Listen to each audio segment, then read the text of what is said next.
Hi, my name is Aaron Johnson, and I'm the worship director at River Valley Church. And my name is Ben Cruse. I'm the worship pastor at the Apple Valley campus, and today we're going to be talking about developing strong worship leaders and worship teams.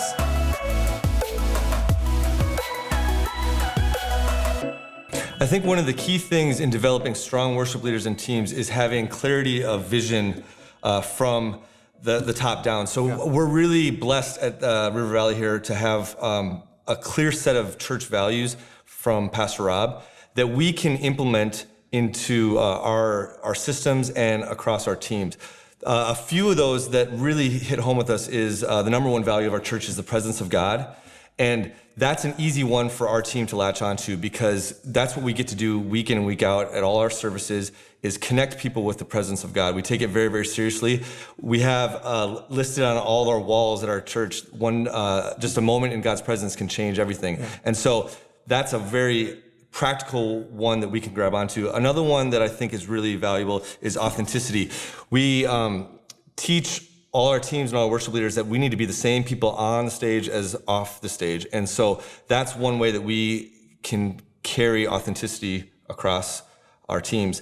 The other one that I really grab onto is inspiration. And music is such an inspirational thing to begin with. And the fact that we get to use that to connect people to God's presence is just such a joy. Yeah. It's amazing. Something that I love about our values, and Aaron said it, is that it goes from the top down. So Pastor Rob set the values, but we train and lead our teams to take those values as their own. So if it's your first Sunday on the team, the church's values are your values. And we love every single person to value what our church values, to reach their cities, to reach their communities, and not just to play and sing on a Sunday morning, but to be active people, leading people into the presence of God. And it makes a difference in the unity of our team across all of our campuses. So it's not just the Minneapolis campus doing their thing and the Apple Valley campus doing their thing. It's everybody together, reaching their city, being involved, being on mission together around the values that Pastor Rob has set.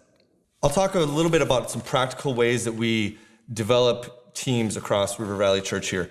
One would be we have a development process that we have musicians go through. That may look a little bit different across every campus, but the goal is the same, is to get people in the flow of what our services are like, what the expectation is on the weekend. And so that might look like inviting somebody into a weekly rehearsal and they're observing other musicians. I usually set up instrument coaches at each campus that are in charge of developing and kind of coaching the new people that are wanting to serve on the weekends. And what would happen is they will come to the rehearsals and just observe for a couple weeks, and then they might sit down in rehearsal. And what I like about that is they're not necessarily planning to play for that week and whatever, but they're just a part of the rehearsal process. So they get to be there, they get to learn how things go, but they're not having to do necessarily a weekend that week. Yeah, the first weekend is really intimidating. So getting your feet wet before you have to play or sing and memorize all those parts, just getting your feet wet in the flow of things is a really great way to get people onboarded. Along lines of the development process is you have to set really clear expectations from the beginning. So that would be as simple as what to wear on the weekend. It could be knowing what you're supposed to come prepared with. So when we send out a request to the team on Planning Center, it would have notes on there of what all the parts are supposed to be played. I even separate the tracks so that we have guitar emphasis tracks, drum emphasis tracks, bass emphasis tracks, vocals, so that each person knows what they're supposed to come prepared with. Right. All right. Another thing that's really, really important when you're developing people is just having a personal connection with them.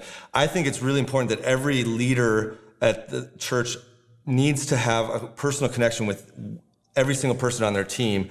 They need to know what their story is, and it's a two-way street. I need to share my story with that person, and they need to share their story with mine so that I can help pastor them and lead them. It's a great rule of thumb that if you have somebody coming onto your team, before they ever serve, you should have coffee with them, have coffee with their family, get to know them, get to know their story, so that they can latch onto what's happening and latch onto your leadership, and you can latch onto them and what they're passionate about. And that way, you're establishing yourself as a leader in their life from the very beginning, and establishing them as a part of the family from the very beginning. Another thing I think is really important for leaders to do when you're working with other people and you're doing ministry in church is you have to look for people to call up and to give opportunity to. That I take that as a huge responsibility for myself. I'm looking around at who is serving and who I can give responsibility to. It is such a win because it gives value to that person, and then they step up. I've never had anybody go, no, I don't want to do that. Almost everybody says, yeah, I want to do that, and they do a really, really great job. And what that does is it gives them ownership in a different way over it, and it is an example to other people on the team that someone else is growing and developing, and then they want to do that too. Right. So it's just about advocating for people. Yeah, You're really good at that. An advocate, I'm really passionate about this. An advocate is a true developer. So to be a true developer of teams and worship leaders, you have to be an advocate. Here's a few things about advocacy that I'm passionate about. To advocate for someone, you have to believe in where they are currently. So practically, if you're doing auditions for worship teams and somebody's just not the caliber that you need, it's hard to say no, but it hurts them in the long run to include them if you don't believe in where they currently are. So to truly advocate, to truly develop, you have to believe in where they currently are. And you have to have passion and vision for where they're going. Mm-hmm. So every person that you bring on your team, you need to be thinking, how can they grow? How can I get them from here to there? And be passionate about it. A second thing about advocacy is you have to have a personal relationship. And we said that. You need to know their story. You need to know what they're passionate about. Are they called to be a worship leader? If they're called to be a worship leader, amazing. Develop that part of them. Develop the spiritual part of them.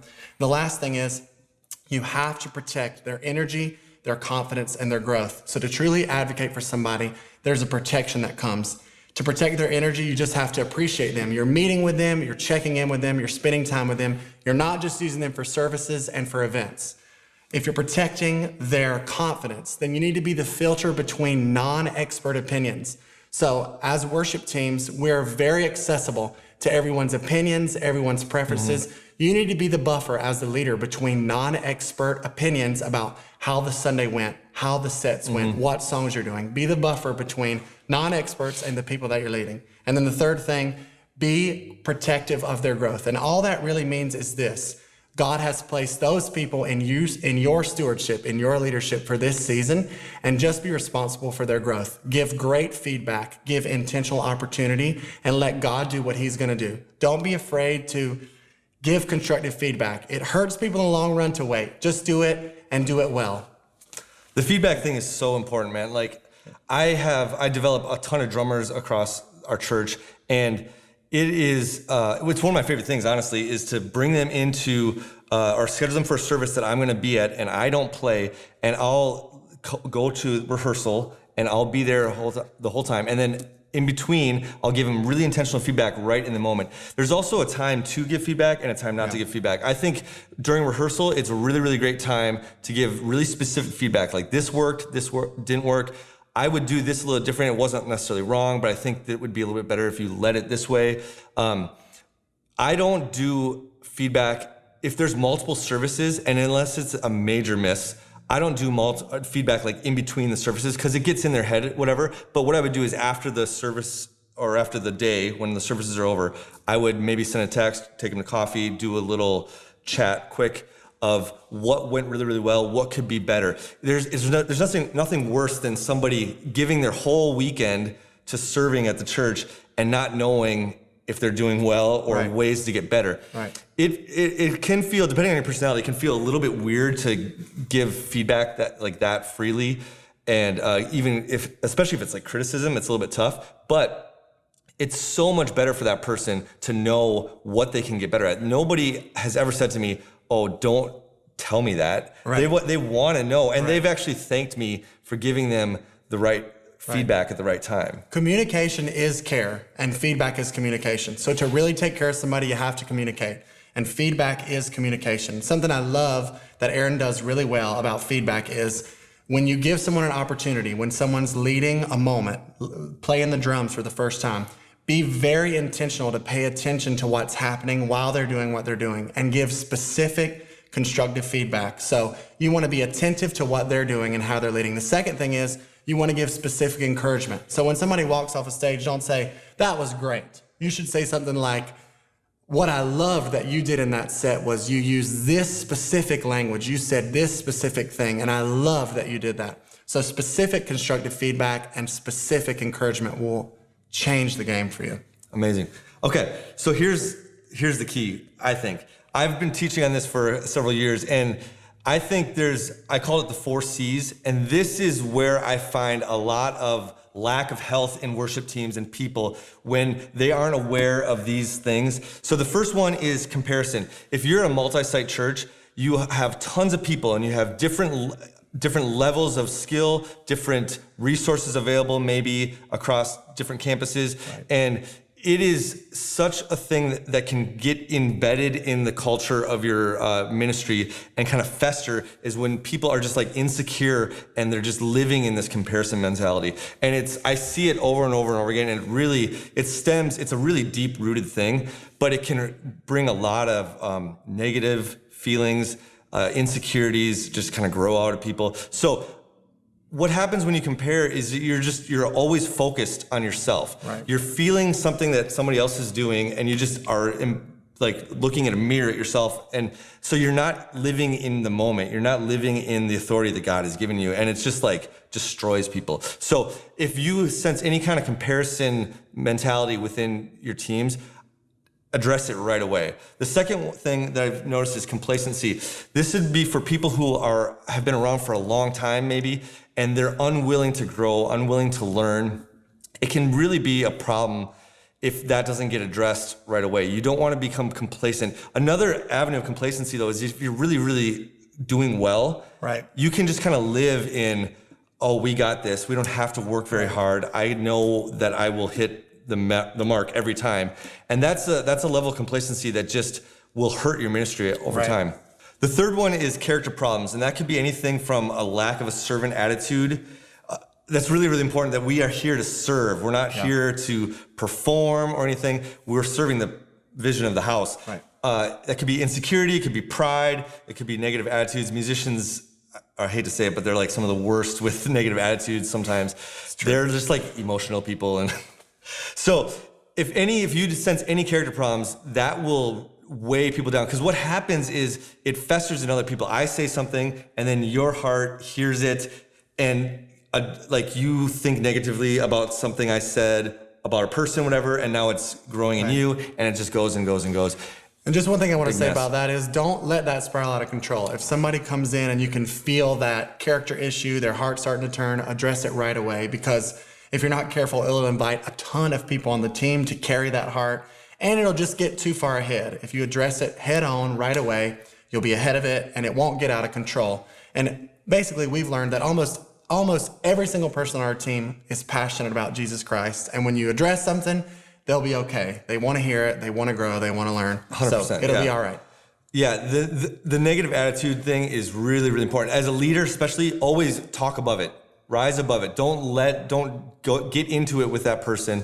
It's your responsibility as a leader to just cut it off. Right. Don't be caught in those kind of conversations. There's always things that are frustrating that I could get into, but it's just there's no health that comes from that. And in leadership, when you get close to some people on your team, you think there's moments that don't matter. It doesn't matter what you're talking about, or if you talk about this specific thing with this high-level leader. But in leadership, there is no moment that doesn't matter. Every conversation you have, everything that you let leave your mouth with people on your team, it matters. It affects the culture, so just be on top of it. Be careful. All right, my fourth C is lack of clear communication. That will really ruin your department. If you are not able to give clear communication early enough to people on your team, you got to remember, like if you're working at a church, you got to remember not everybody is working at church thinking about your service all day long like you are. You have people that are working jobs, have families. They don't have they just have a very limited amount of time to prep for a service, whatever. So you got to give